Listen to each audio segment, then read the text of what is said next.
Tonight, a rare look inside Russian President Vladimir Putin's opulent Moscow residence, playing tour guide on state television. First time showing people inside his opulent quarters as he continues to launch massive strikes on Ukraine, awaiting an explosion hitting Kyiv in just the past 24 hours. But Putin, meantime, was showing off his gilded living room, a home church, even revealing what's inside his fridge. Well, it comes as former Vice President Mike Pence tonight exclusively tells our Caitlin Collins that President Trump's actions are making Putin bolder.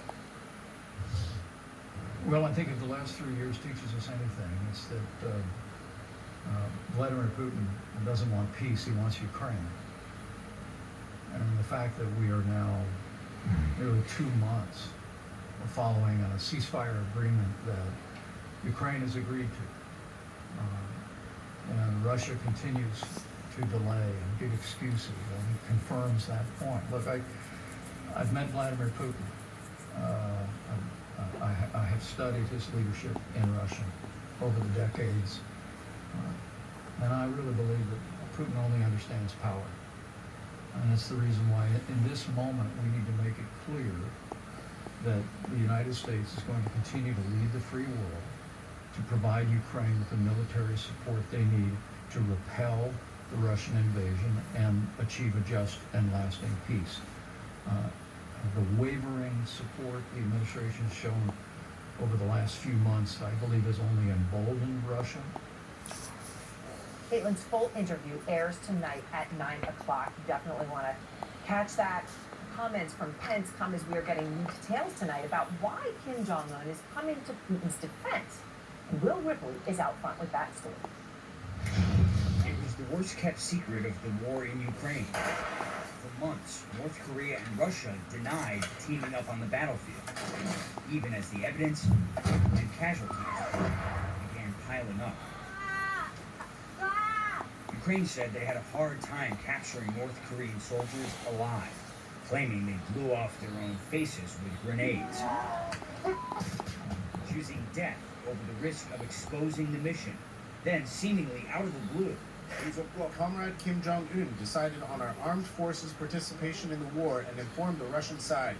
North Korean troops in Kursk, honored on state TV, praised as selfless warriors, shedding blood to defend a brother nation. Kim Jong-un invoking a rarely cited mutual defense clause, saying Russian territory was under attack, and North Korea answered the call. What other reasons would there be for both of them to reveal this essentially at the same time? Right now, the Trump factor is perhaps paramount. They've got a strong alliance. They have some leverage. That leverage may have come at a cost. Ever since Kim and Russian President Vladimir Putin signed their sweeping military pact in Pyongyang, U.S. and South Korean officials say at least 12,000 North Korean troops have been rotated into Russia. South Korea's National Intelligence Service estimates 5,000 North Korean casualties, including at least 600 deaths.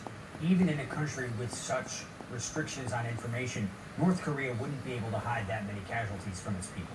Definitely not. And that may have been a big factor in why they had to come clean. CNN obtained handwritten battlefield notes from a dead North Korean soldier, revealing early days on the ground filled with loyalty, but not clarity. Diaries from 2 captured North Korean soldiers revealed many didn't know where they were or why they were fighting. The North Koreans even carried notes about using soldiers as bait in a drone attack. But Ukraine says the North Koreans are learning fast, in real time, mastering drone warfare, artillery coordination, 21st century battlefield tactics, more valuable and deadly than decades of military drills. There's even talk of North Korean soldiers marching in Russia's Victory Day parade next week.